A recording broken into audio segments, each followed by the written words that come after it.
Hello, everybody, and welcome to the Human Echoes podcast. I'm Tony Southcott. I'm Albert Berg, and joining us today, we have very special guest. You've heard her name and seen her Twitter handle many times from questions and stuff like that, but it's Jen Guitero. It starts with a G, and it's French. We just covered this. Guitro. Guitro. Hi, Jen. Hi. Hi. And you guys have also seen her work all over the place on this podcast. Like, if you're looking at our logo, you're looking at her work. She's done a lot of awesome stuff for us. Just a huge movie buff, awesome artist, really great person to chat with online. Always dealing with, like, some sort of interesting issues. And I don't know, like, you're one of my favorite tweeters, and we've been talking for, like, years now. And we've finally got a chance to have you on the show after last night's live stream. Yeah, and the reason we have her on is because this is the final day of Viewers' Choice Month, and we watched the Rocky Horror Picture Show last night. We did something we've never done before, which was we got online, we opened the Google Hangouts, and we went to a site called Watch Together, and we got about 8 people together watching the Rocky Horror Picture Show with us, and talking about the movie as it's going on, and Jen did some of the audience participation things that you guys may know about if you're familiar with watching it live with an audience, although technical issues didn't get us all that fun, but that experience was just a blast. Yeah, it was. I had a lot of fun with that. Like, I know it's still not quite up to the level of, like, being in a theater and having a bunch of people doing that, but it was a ton of fun. It almost made the movie a little bit more bearable, especially for some parts, for me. Yeah, like, I would have been in pain if I was watching that alone. Like, it definitely would have hurt a lot more, like, than having just this whole group of people playing around with it. Seeing people's reactions, like, switching over to Al's camera and just seeing this look of, like, not quite horror, but there was definitely a look there that perfectly represented your view towards this movie. Okay, not the whole movie. There were some scenes that I was like, I'm not okay with this. I'm not really getting into this particular thing here. But the movie has some really brilliant moments of comedy, and just sort of does that screwball off the wall, random almost type of humor really well. If you want to compare it to something, it feels a lot like Airplane, with not quite as many jokes, not quite as, like, I don't know, like, there's just something about that aesthetic where it's a little bit cheap, and it's a little bit hammed up, and there are these jokes that kind of land a certain way, and then you have that whole, like, odd transsexual thing thrown in there that wasn't an Airplane at all, except for a couple, maybe, random jokes. But there was a lot of moments of humor that I really enjoyed when Tim Curry, like, they all sit down for their, he says formula attire will not be required, as, and you're thinking, like, okay, this is going to be a big serious dinner, and the narrator guy even comes back on and, kind of punctuates, like, this, they sat down and it was, and then, like, they're all drinking out of random different cups, like, one guy has a beer stein and somebody else has just, like, a mason jar, and Tim Curry gets out, like, this electric, like, reciprocating knife, and that moment of him, like, breaking the silence by just like cutting up meatloaf with an electric reciprocating knife, that might have been one of the funniest moments of the movie for me. Jed, can you give a summary to this movie? You've seen it a few more times than us. You might be able to capture it. Okay, it's about a couple, Brad and Jana, 2 ordinary kids on a night out. They've just gotten engaged. They're on their way to see essentially the man who's responsible for them meeting in the first place. They met in one of his science classes, Dr. Everett Scott. And on the way to Dr. Scott's house, the car breaks down, and they end up at a random castle to use the telephone to see if they could call for help. Like you do. And right, exactly, because, castles and telephones. And it happens to be the night that Dr. Frankenfurter, played by Tim Curry, has finished his creation, the perfect specimen of man, Rocky Horror. He is hella ripped. Yes. That came from our friend Kevin over at the Comic Noobs podcast, which they're on SoundCloud right now. I'm gonna have to talk to them about that because you can't subscribe to it easily. So, but that turned We'll put into a kind link of a thing in. last night with hella Future ripped me, over make and sure over you make again. a link marker here. Okay, that's taken care of. Like to talk to future editing Albert. Punch it up for me as I sit here for 2 hours editing the podcast. Anyway, so and then things get crazy, right? After like they bring Rocky back to life or to life in sort of a weird rainbow Frankenstein fashion, and then his former creation, Meatloaf, what's his name in the movie? Eddie? But he wasn't a creation. Yeah, he was was a normal just guy like an ex-boyfriend or something? that Frankenfurter was dating for a while. Okay. I thought, like, I kind of read some synopses because being on the Google Hangouts call meant that I missed a lot of the words that were said in the movie, and which was a little bit disappointing because I feel like there was a lot of jokes that might have just, like, whizzed right by as we were all having fun with it. I'm really glad we got to watch it in that manner, but I thought maybe he was, like, a failed creation or he got bored with him and he wanted to, although having, like, seeing what Rocky looks like compared to Eddie, it's a little bit different. Yeah, he's earned that name, Meatloaf. And then there's you may have missed the part. The split across Eddie's head, across his forehead, was because Frankenfurter had taken half of his brain out and given it to Rocky. I did miss that. I did not know that. I picked up the line, but I didn't notice when he was on screen that there was a split. Like, he mentions later after he's murdered Meatloaf / Eddie with a pickaxe that, I guess I shouldn't have split their brains. Because Rocky's just, in addition to being ripped, is dumb. Like, maybe you should have taken the whole thing. Everybody in this movie's a little bit dumb. I don't think there's anybody who's really, like, 100% on the ball. What do people normally think of Frankenfurter as a character? I'm curious about this. Well, I mean, I guess you would think of him as the villain until right there, for the most part. I don't know. Are we getting into spoiler territory already? It's a 4-year-old. I think we can spoil Rocky if you Horror. haven't seen it by now, Here's the thing. You can't spoil this movie. Like, it's gonna be Rocky Horror. Like, there's no way to experience it other than just to watch it. And hopefully with a bunch of other people. But, knowing the plot points is not one of the, like, oh my gosh, there's a giant, like, turned out they were aliens. Actually, it turns out they were aliens, but. We were joking about that like 15 minutes in, so, like, that was a nice little payoff whenever, it's Riff Raff, right? Yes. Yeah, whenever he comes back with his, like, trident laser beam. Or his antimatter. It's pure antimatter, laser. Tony. Yes, it's an antimatter gun. It doesn't matter. Oh, it's a joke. Yeah. Is that from the live?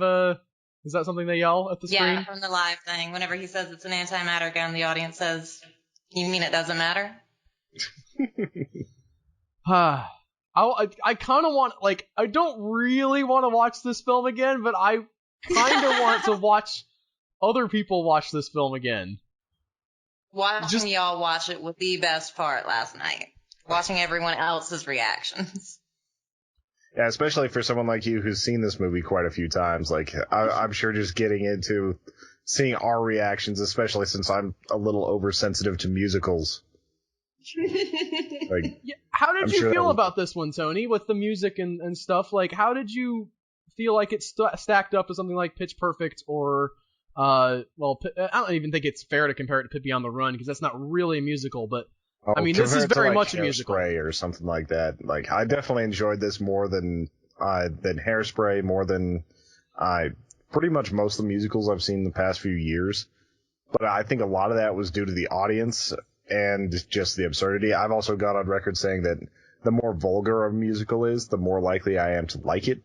It's part of why I like the South Park musicals, like why I'd see Book of Mormon, some of these other ones that are out there. Why I think I might be able to enjoy Sweeney Todd. Like, so long as the content isn't like the super perky, like, rom-com style thing that you see for most musicals, it's a lot better for me. So you like Repo the Genetic Opera, is that what you're saying? I liked Repo. It was okay. This one is very, like, much more so than Pitch Perfect, especially. Like, this is non-stop singing, too. I think that there is probably significantly more screen time given to the singing than to the dialogue, although I didn't time it or anything. It seemed like, I made a joke at one point, it's like, alright, it's been 15 seconds since there was a song, and then like 10 seconds later they started another song. I was like, yep, there we go. I think the only one that kind of hurt was the last song, like the big on-stage performance that they did. The floor show. Yeah, No, like, all of his floor show. paid guests went home, apparently, at that point. That was, yeah. This movie doesn't really care about plot at all. I don't think. It's a very, very odd experience watching this one. But I like some of it. A lot of the music was very much fun, and it was done in a fun way, as far as like how, it was perky and upbeat, and I didn't even realize Time Warp was from this movie. Like, that's how out of touch I am. I was just like, let's do the Time Warp again. What? Wow. I love that song. And then they didn't do it again. I wanted them to do let's do the Time Warp again. I think it was on during the credits. They didn't sing though, Tony. They just like played the music. Well, they kind of did a flashback to it for a second. Yeah, for a second. Well, that's what got me excited. Like, they were like, let's do the time. And I was like, yes, let's. Oh, man. I'm just going to continue the plot. Dag nabbit. I was listening to beforehand, just like rocking out on YouTube to Time Warp, probably with that video. But I did not realize until I did a little bit more research about this movie, because we were going to watch it, that it's actually based on a live play that's done, which I guess is where a lot of the audience participation for the movie comes from as well. Did either of you have any more information about the history of the play and how that all got started? It was written, the guy that plays Riff Raff in the movie, Richard O'Brien, wrote the play, all the music and everything. It was a way, supposedly, for him to deal with his sexuality, questioning where he was going as far as all that, I suppose. So kind of an Edward type thing?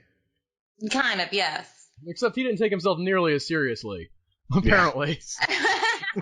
Like that, Glenn or Glenda's like, he's like a tortured artist, really, like, I'm going to tell the masses about my struggle. And this is the guy like, it's an alien from the galaxy of transsexual. Yeah. I hate to stereotype it, but if you are working out your sexuality by musical, I think you've already figured it out. Good point. Hey, some of us just like music, okay? You're Rodgers and Hammerstein. Oh. I don't want that. I don't want to see that Tumblr. Nobody send me a Rodgers and Hammerstein /fic Tumblr of Rodgers with Hammerstein. I don't need that. Let's just assume that they were really good friends, okay? And they like music and writing music together and plays. I mean, Hammer's in his name. It's going to be there. Anyway, back to the history of this. Sorry. Yeah. Well, so when did this get, like, how long was this a thing? Because there's obviously, it starts out as a play, and then it becomes a movie that's shown in theaters. Like, this becomes a cultural touchstone for certain people, at least. And, like, yes, it's kind of... this was one of Princess Diana's favorite movies. Really? Yeah, talking about cultural touchstones. Interesting. So, did she popularize it? Did people find out, oh, Princess Diana likes this movie, let's find out? No, like, I don't think like that. 3 hours later, like, the movie's from, like, family's crying. Dad's like vomiting in the sink. Oh, I can't get that out of my eyes! Tim Curry's not trying very hard for a transsexual / transvestite type person, I gotta say. I don't... He threw himself pretty hard in the role, though. Like, do what? He doesn't look that much like a woman. He looks like a dude in drag, but I think that's part of, like, the whole thing.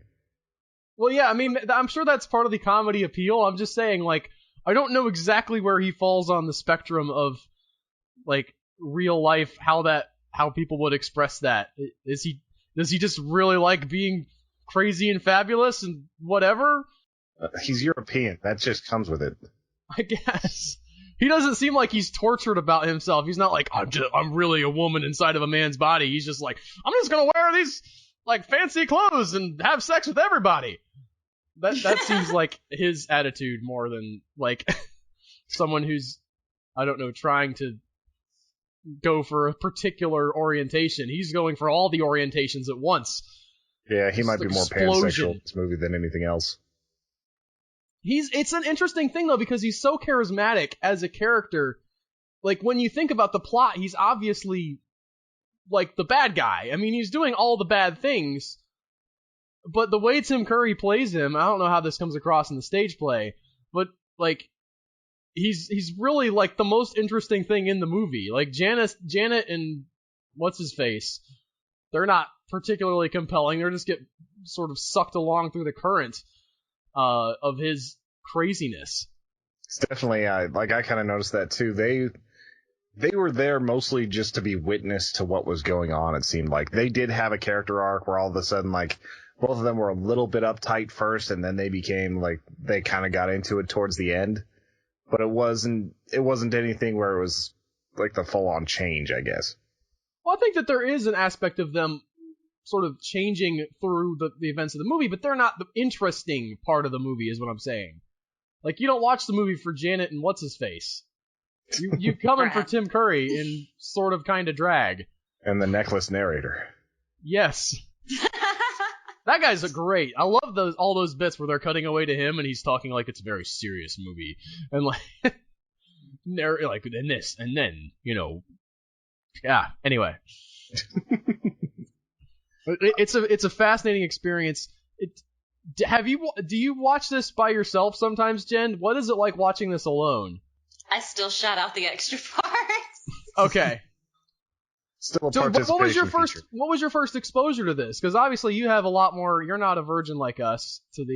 That's something you do, right? That was the other thing that I knew about this. I knew the rags on Janet's, and when people come in and they haven't seen it, you yell virgin at them, right? Yeah. I knew that one. That's right. So, but you've been through it. Like what was your first exposure to this? How did you first get drawn into Rocky Horror Picture Show as a phenomenon? In high school, in my senior year, they started playing it at one of the more artsier theaters here in Baton Rouge for a little while, and then actually Joseph Devin brought up last night, like, when do we throw toast at the screen? And because of people throwing things at the screen, they closed it there and had to move it to another theater. Don't throw things at the screen; that'll get kicked out. What do you throw? Toast. Okay, it starts with rice for the first scene for the wedding. Okay. And then you bring out, trying to think, the newspapers and water pistols for the scene where they're in the rain and Janet has the newspaper over her head. Okay. And then noisemakers for the part where all the Transylvanians have their noisemakers and everybody's clapping. So you come to, like, everybody shows up to these things and they have just a giant bag full of props to throw. You can bring your own props. Some theaters sell like a little prop kit, and that's how they make a little extra money, like, to keep the costumes repaired and stuff like that. I wonder, like, how often if they're actually doing like the live play around here. I feel like if I look this weekend, I could find one in Denver, because by weird coincidence, the day that voting started, it was the 40th anniversary for the UK release. And when this comes out, it's one day before the U.S. 40th anniversary of Rocky Horror. Like, we could not have timed Viewers' Choice Month any better for it to end like this. Yeah, we didn't plan that at all. We never plan anything very well. We certainly never plan dates. Like, oh my gosh. What did the podcast turn 3 years old a couple weeks back, Tony? On September 14th, it turned 3 years old, and we did not talk about it once on the podcast that came out that week. Yeah, so woo! We're 3 years old now, 2 weeks ago. Happy birthday to us. Woo. Huh.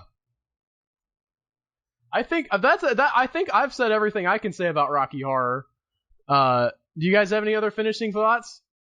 Well, I know we've got a couple questions that relate directly to Rocky Horror, so if that's all we have to say, Jen, do you have anything to add? No, I'm good. All right. The first question is from Rich Alex, who joined us on the feed last night. If they were going to make Rocky Horror Picture Show today, is a transsexual transvestite still enough to push the envelope, or would they need more? Yes. I contend it still pushes the envelope. Like, people, I don't know, maybe I'm weird, but I was a little bit like, and I know I'm kind of a prude person anyway, but I was watching some of those scenes, I was like, I'm not, like, this is not really my cup of tea, guys. This is a little bit, outside of what I'm interested in. Yeah, well, whatever, like, he lightly. basically, like, dives into Gregory's bed and all that sort of stuff. That's whatever I need more whiskey. That was such a great shot, too, because I, like, hopped over to the Hangouts window at that point, and you were just, like tipping back, like, trying to get the last drop of whiskey out of your bottle. I wish I had screen capped that, but I did not, unfortunately. But that was awesome. Yeah, there's a picture I put up on Twitter last night, my review, and it was pretty much looking like that. I know that as soon as I started doing that, Joseph actually made me the featured camera on the Google Hangouts. I did not know that was happening, so everybody was seeing me do that. Joseph was all messing up with our Google Hangouts stuff, so... Yeah, he kept muting people, and then, like, the weird thing is you can't unmute people. You can only mute them, so they have to unmute themselves. So, like, we had people that were, like, talking for a while and just thought nobody was listening. But it's okay, I didn't have anything to say anyway. Yeah. I'm not important. Save it for the podcast. Joseph can't mute me here! We actually had that going within probably about a second's delay for everybody. It all worked out pretty well, but we had to use a strange method of back and forth between Google Hangouts and Watch Together just because it was so much, like, there's just not enough bandwidth on Watch Together to get, like, 10 people in a room webcamming. Did you hear they're gonna try to remake this movie, Tony? Like that question from Rich Alex is a hypothetical, but I think MTV was actually, like, looking into remaking it, I think in 2008 and then 2012 again. I don't know, like, you're just not... It's not that this movie works because of plot or anything, it just, like, it struck perfectly. It's, like, yeah, I don't know, it's like, the right people, it's the right everything for this movie. I don't think you're gonna be able to, like, remake it and get any sort of real magic into it. Like, you'll probably be able to make a good rendition of the play, but I don't think it's gonna feel the same. Like, Tim Curry is always just awesome at whatever he does. He saves movies that are normally pretty bad. Like, John Jones was talking about Legend last night, and there are some bad parts of that movie, but Tim Curry is definitely not one. You try to watch the old It, and the only thing that holds up is Tim Curry as Pennywise. Like, he's just, like, he's an icon, and he's amazing, and, like, he makes this movie. He's the best villain ever. Yeah, he's he really is. Even when he's Long John Silver. Too. Like, even in Muppet Treasure Island. He's fantastic. Even when he's just the desk clerk in Home Alone 2. Yeah.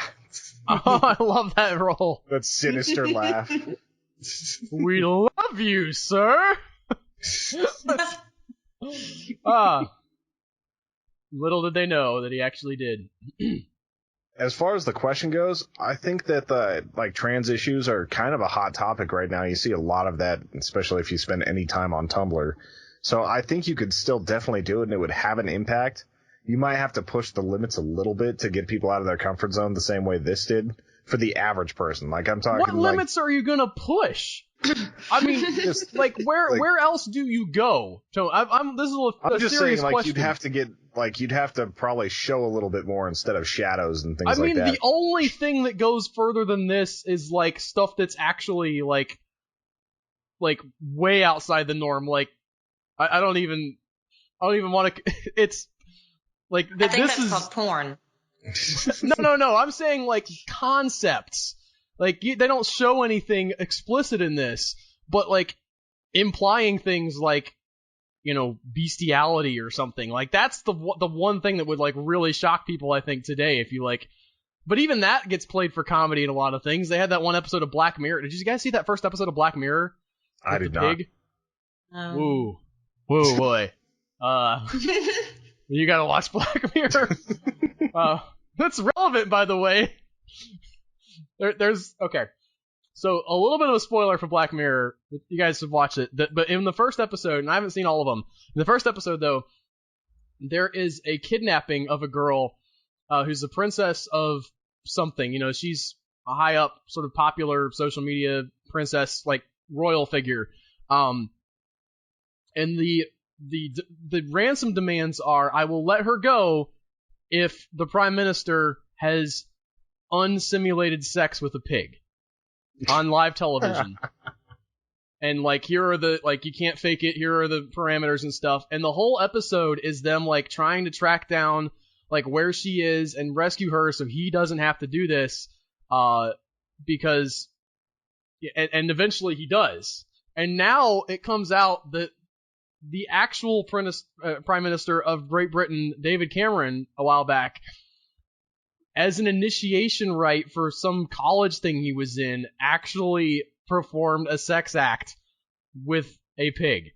See, I saw a bunch of stuff like Piggate this morning, and I didn't know what it was about. I didn't have time to research it. And hearing it this way makes it so much better. Hearing about it's like, man, I'm glad I got the Black Mirror angle before we got into the real weird stuff. I mean, I love bacon, but I don't love bacon that much. The worst part of that, like, because obviously he's not into it, they give him, like, Viagra or whatever, and he has to, like, one of the stipulations is he has to actually go the distance, for lack of a better term, and, like, it takes him a while to get there. It's a really awkward. Anyway. That sounds horrible. Very powerful first episode. I'm making it sound more like gratuitous than it is. It's actually very, very tense through all of it as they're trying to, find, the guy who has the princess and find ways to circumvent the demands or whatever. And then, like, there's the whole sort of thing is a commentary on social media and how, the video wasn't sent to the prime minister. It was uploaded to YouTube, and even though they pulled it down, people were downloading it for themselves, and then, like, the news media blackout, but people were still talking about it on Twitter, and it's this whole sort of social commentary about social media versus news and how that changes the dynamic of our culture, but, with pig sex at the end. So, it was an odd episode, but I recommend at least that one. I haven't watched all the other ones or any of the. Actually, I've started the second one, but I didn't finish it. So, I've heard it's a really good series, though. What was the other question you said we had for the Rocky Horror, Tony? This is a little less Rocky Horror and more about just Viewers' Choice Month. It is, if you could inflict a movie on the podcast audience as a thank you for the last month, what would it be? Tony, do you want to take this one? I'm just straight up saying Food Fight. You guys can suffer through that.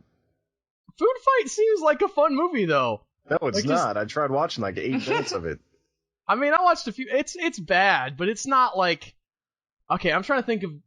Oh, I know which one. Worse than Food Fight by a lot, Tony. It is an Asylum film called Asteroid vs. Earth. I'm doing the Albert vs. the Asylum stuff right now, and I just recorded that one, and just reading my script of things to say about Asteroid vs. Earth got me depressed about that movie. Thinking about the fact that I had to watch it in the past. That's a bad movie. I mean, that is awful. One of the worst I've ever seen.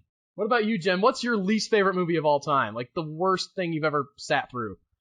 Pure Country. Pure Country? Is that like some country music biopic? I just remember it being the first movie I've ever hated. Oh, wow. Like, up until that point, I could always find at least something redeeming about a movie, but that was just garbage.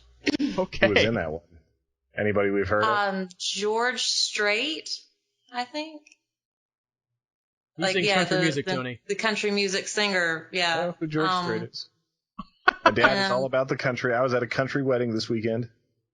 Literally, the bride and all the people in the wedding were in cowboy boots. Oh, I thought you were going to say camo. Huh. No. I've been to a wedding with camo. Camo accents on the groomsmen's tuxes, I will accept. I will allow you that just for the sake of quirkiness, but Bridesmaids in camo is a no-no. Never. Ever. No. What if they were in, like, the orange hunting gear? Like, I don't know why, but somehow that seems less offensive, but still kind of offensive. I don't know. Bridesmaids dresses are always ugly. Always. One of the best things about being a Broncos fan is when you buy a jersey, you also get a hunting vest.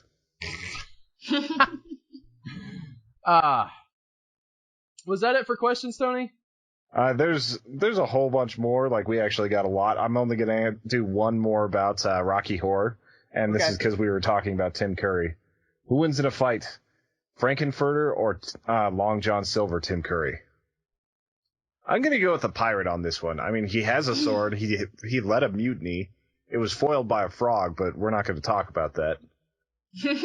Yeah, Frankenfurter's actually, like, as much as he's basically the villain of the movie, he's not all that powerful.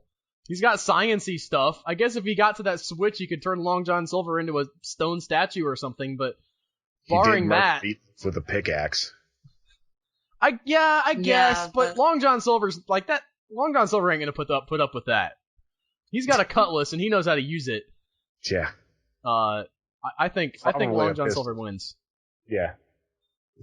Yeah, I go with Long John Silver because whenever he pulls out his sword, Frankenfurter's going to run away like he did from the Doesn't Matter gun. Yeah. Well, it depends which sword we're talking about.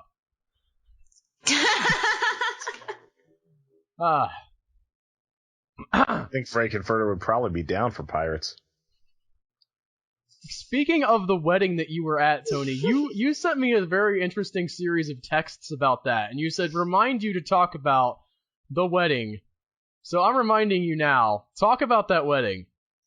It's not so much the wedding that was notable. It's more being forced to be around someone that is the plumbing equivalent of Walter White. First off, the man looks a little bit like Walter White. He's a smaller framed guy. He's got like the goatee. He's got all that sort of stuff. But this is, I can't use names in here. I'm not going to use names. Someone who my dad used to work with, who was very wealthy from his plumbing business, got cancer and lost his fucking mind. Like he like had about half of his tongue cut out because of the cancer.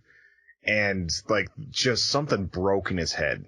He spent about $3 million over the last 2 years on cocaine, hookers, cars, and every drug you can imagine. Like, he paid enough that he went to the back of the Adult Video Awards, like the AVNs, and basically was just having sex with all the different porn stars back there. He was tied to a bed and paid all these, like... porn stars thousands and thousands of dollars to hook up with them.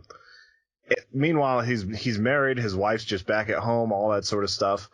And, like, as it goes, like, he starts getting worse and worse and worse. It no longer turns from this, like, oh, I'm going out with a bang type thing.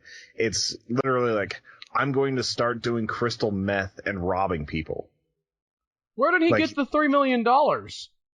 You make a lot of money whenever you do construction. Like, he was the owner of a business that did like full-on dairies and things like that.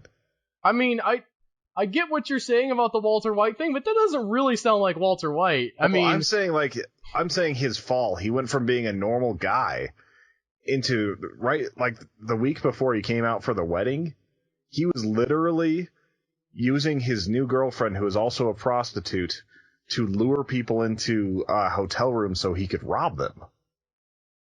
Like, just the fall from that. It's insane. Like, he went from a normal businessman not even 2 years ago to, like, spending every dollar he's ever made and having to do all these scams and basically being a drug kingpin in parts of Las Vegas. Like, he bought his way into gangs over there so he could actually sell and apparently use a lot of crystal meth. But he doesn't cook it. He's not got the discipline. No, he's just like... He's the middleman. He's Tuco. I was gonna say, I get, like, Walter White, while he is a despicable human being, especially by the end of that series, you can kind of respect him a little bit. You know, like, you understand that he did it for pride and, the love of his craft. But there's not very much forgivable about this guy. Yeah. He would not be the main character of a TV series. It would He be would a be the guy short-lived who one. gets killed by the main character. Yeah, probably. But still, just like seeing this guy's fall, it's one of the craziest things. Just like the getting cancer, becoming pretty much evil, and then like running his life into the ground. And now he's like trying to find some redemption with his kids while he's still doing all this other stuff. It's just bizarre to see. That is an interesting like dynamic, though. The whole thing where like, you know, he finds out he has cancer. I assume that it was supposed to be terminal, yes? Yes. And then, you know, so he's like, well, I'm just gonna go out with a bang, but he doesn't go out. He has the bang, and then there's like, well, what happens now? I guess I'll do another bang and another bang, Yeah. and like you just sort Just of keeps going. devolve into which that was, speaking of Walter White, that was actually a really great twist that they did in that series. I think in season 3 or 2 or something, where he finds out he doesn't have the lung cancer anymore. It's gone into a remission, and he's like, I gave my whole life up for this, and now it's not like I'm not even gonna die. What is this crap? That. It's Anyway, definitely a swing in the momentum of that series. Like, it's where he just kind of has to, like, he either has to choose to get out at that point or choose to keep running forward. well, and there's that. Everybody, I bring up the Fly episode every once in a while, but there's that one scene in the Fly, which is possibly my favorite scene in all of Breaking Bad as far as just drama, where he's talking with Jesse about what the best time it would have been for him to die. Like, when could I have died where there would have been enough money for my wife and kids, but I wouldn't have been screwing them over so bad that I wouldn't want to leave them behind. And that was, you know, for me anyway, it was just such a like brilliantly acted and written scene that, I don't know. Again, one of my favorite episodes of that series. But I guess the moral of the story, both stories, is don't live like you're dying. It's a bad idea, as it turns out.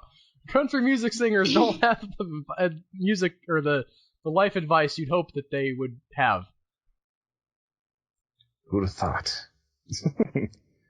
Next question is, best cartoon from the 1990s? Discuss, and this is from Comic Noobs, at Comic Noob Show on Twitter. Man, I wasn't watching cartoons in the 1990s. Yeah, Al was not allowed. I was playing I'd have to Mario say- Brothers. I got to play that. How about you, Jen? What do you think? Best cartoon from the 90s?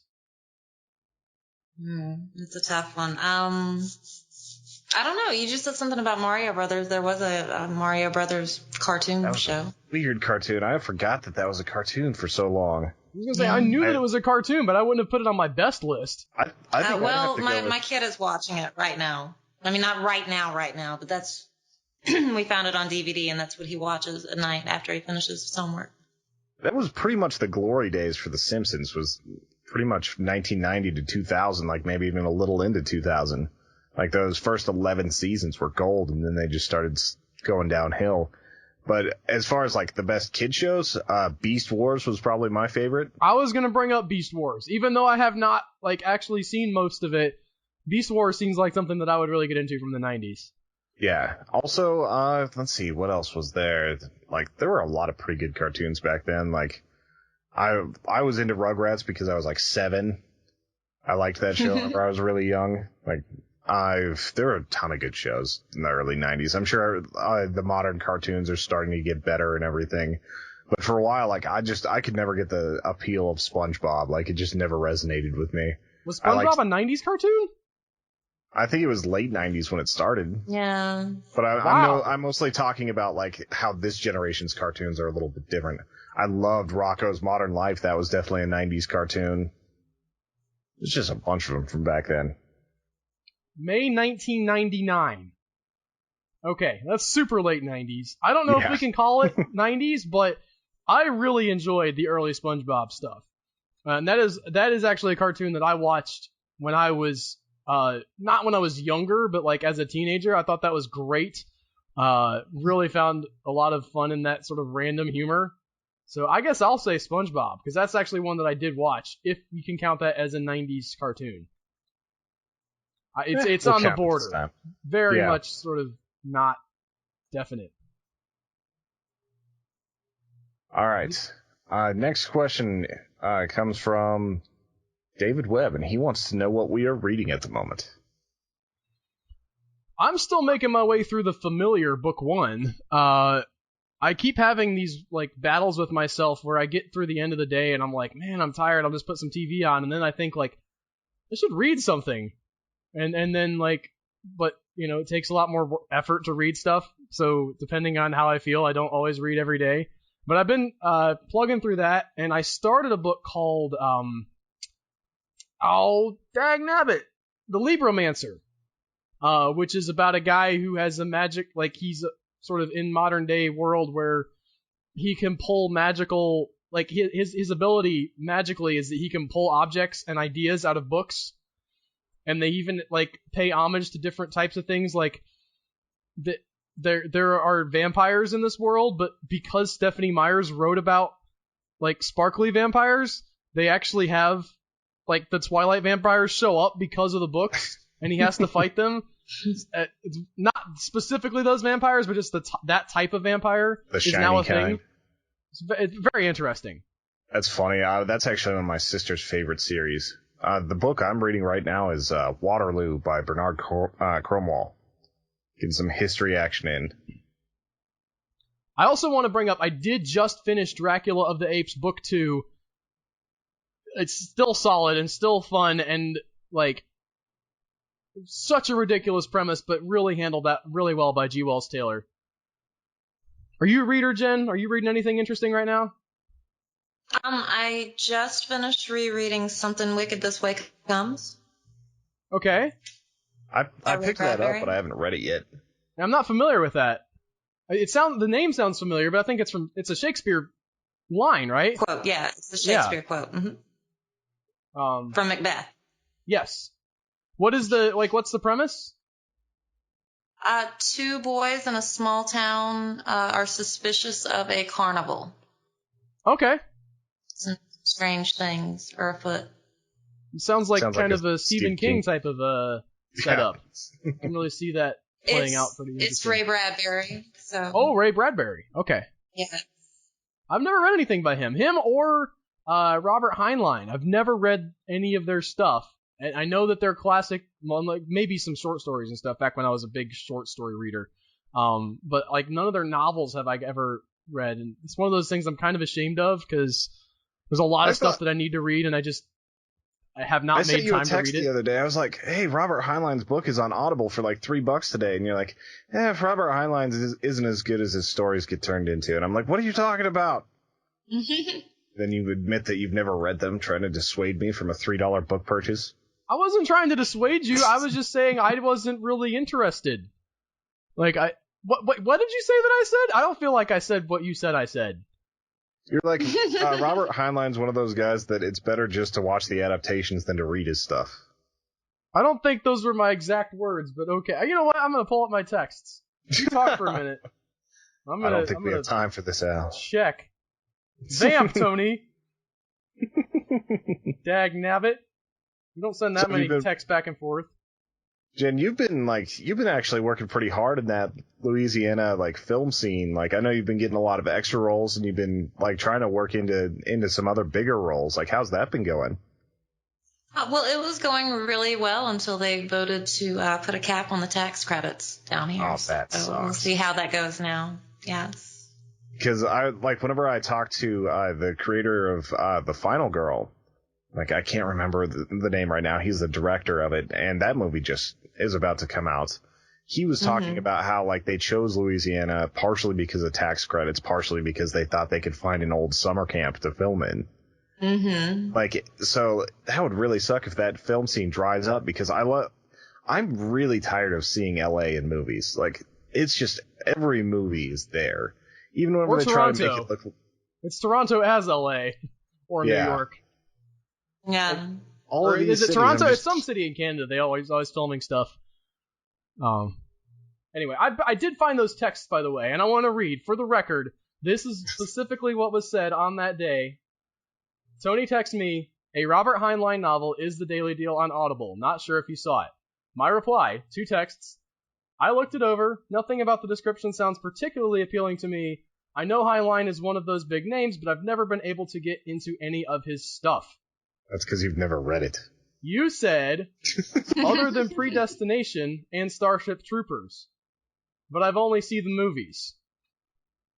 And I said I still haven't seen Starship Troopers. Which is a sin. That was the first DVD I ever saw. Yeah, my 4-year-old's seen Starship Troopers. I never once said that the adaptations are better. To you. In that text chain, anyway. I liked Predestination. I'm not sure if I would like the story as much, the short story, because they changed a few things for the movie, but anyway. I was not saying, like, oh, that Robert Heinlein, he sucks. I haven't been able to get into his stuff yet. Anyway. I wanted to ask you a question. Sorry, Tony, go ahead. I was just going to say, is that, like, you were able to be in the new MTV Scream adaptation, weren't you? Yes. That would have been, like, I know that you're a huge Wes Craven fan, and I know, right? Like, you got to be in that before he passed. That must be kind of intense just to, like, you've talked about how you want to write reviews of, like, all 4 movies and how it's, like, one of the best slasher series that's ever been made. So, like, I imagine being an actual part of that has got to be incredible. It was kind of a mixed bag. I mean, while the Scream movies are phenomenal, the adaptation, I don't know. It was okay. It's a little too MTV. Yeah, I think so. I think it was just, I don't know. I was a teenager when the first Scream movie came out. I was the same age as those characters. And not so much now as, the little teenage characters that are on TV. I guess it's less relatable. It may just be less good. Yeah, it's also not Wes Craven making it. I'm trying to be nice, though, because I got a paycheck from them. Yeah. Fair enough. Well, no, I was going to say, we don't want to badmouth them too much, because it is your job, and I kind of hate when people are, it's one of those things you got to be professional and just say, like, yeah, don't badmouth your own things. Especially, you get things like the Fantastic Four director tweeting on the day before his movie comes out, like, man, this isn't the movie I wanted you guys to see. It's like, well, thanks, dude. Like, I mean, shoot in the studio, granted, they shot you in the foot first, but professionalism, they, just let it ride. Talk about it later, at the very least, Yeah. Not the day before the movie comes out and you're going to take off like $10 million off the box office with your one little tweet. Or just silently, silently protest it, like David Fincher did for Alien 3, where he just didn't go to the premiere and doesn't talk about it.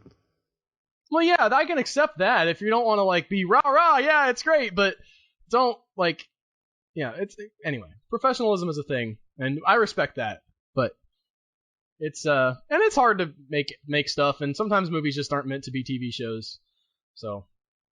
I did want to ask, though, Tony, I brought this up the other day, and I asked you to make a list, and you did not have time. I made a list.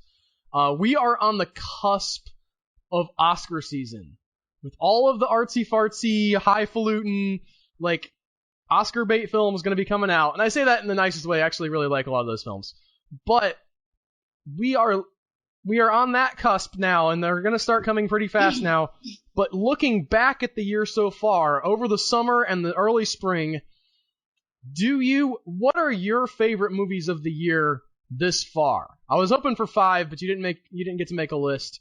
So I wanted you to go first, so you could kind of be off the cuff, and I'll tell you what mine are, because I thought about it a little bit more after. Like, off the cuff, like, Mad Max is probably still number 1. Like, Ant-Man's definitely on the list. Jurassic World is on the list. Like, just the action movies this year have really kind of dominated. I'm trying to think of some of the earlier movies in the year. Like, I think we had a good one come out in January that we actually reviewed, but I'm having trouble remembering what it was. I want to hear your list, though. I will tell you my list, and this is not in any particular order, okay? I would have a difficult time ranking these from 1 to 5, but these are the movies that I think were my top favorite movies of the year so far. At the top of the list, again, not in any particular order, but I'm reading them down. So, number 1, Inside Out. That movie was really moving to me. Really powerful kids movie. Teared up like 6 times. Yes, I cried at the end. I also cried at the end of The Visit, but that was for a different reason. Not that it was a bad movie, by the way. I just it was a very weird dad moment at the end of The Visit. It just really brilliantly told and great balance and story. Anyway, just an amazing return to form for Pixar. Really back on top with them. Number 2, Mad Max. I've watched that movie again, and for the cinematography alone, it holds up, and sort of really cool, subtle storytelling. The dialogue is really kind of over the top and hitting you on the head with what they're saying, but it works because of the type of world that you're in, and I thought that was a brilliantly done movie. Number 3 is Slow West. Really, really enjoyed Slow West. That one feels like it could actually win some Oscars. I don't know if it's strong enough, it's one, but there was such great performances, and again, the cinematography, the characters in that were really well done, and it was one of those stories that, it has that type of Oscar ending where you're like, wait a minute, that's how it ends? I wanted, happily ever after for everybody, and it actually kind of has that, sort of takes that weird turn that you're not expecting. So really, really like that one. Number 4, and I think you're going to want to put this one on your list, Tony, is Kingsman. I forgot that was 2015. I thought that was 2014. Yeah, I forgot too, but it was this year. I'm pretty sure it was early this spring, and that movie, some interesting social commentary, really kind of fascinating, different take on the action blockbuster type of story. Again, visually very unique and colorful. It's kind of playful in the way it presents its visuals, but the characters still, carry through, and all the stories really well told. And the last one is one we just recently reviewed last month, I believe, is It Follows. And I thought that's going to be an iconic horror story for a long time to come. I think people are going to keep going back to that and probably making some sequels and, diminishing returns on that. But that is that is a new classic in my mind. It Follows for the horror genre. So those are my 5. I would definitely put It Follows on my list, and I think I would actually, for the number 5 spot, put The Final Girls. I have not got to see that yet, Tony. You're lucky. It has not come out for us normal folks. I get to go to film festivals. I get to do that next you could actually go and see The Final Girl at this film festival next week if you want to. So you're going to be part of that list here soon. You're going to be talking about all these these movies what's that one you want to see? Click Goes the Landmine. Click Goes the Land. Holy crap! Can I talk about that trailer for a second? Yeah.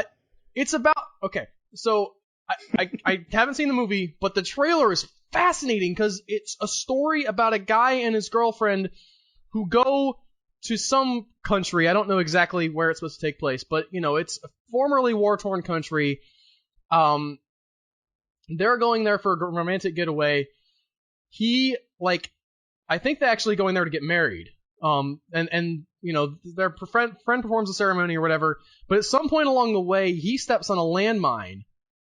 And the way a landmine works is you can step on it and it activates and it blows up when you step off. So he has to keep standing there.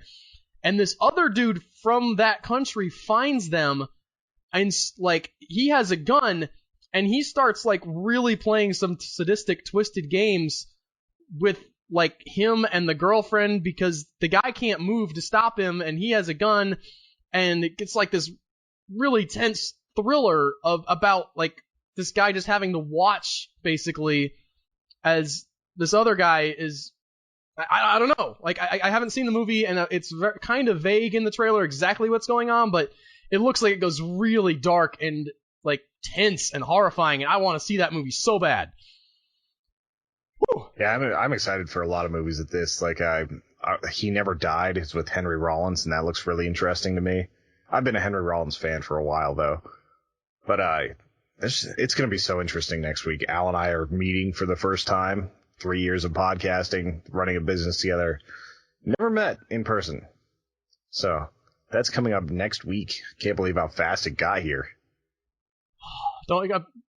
I'm freaking out now, Tony. I don't want to freak out. Tomorrow will be basically 1 week until, well, I guess I'm leaving on Thursday. So, yeah. Anyway.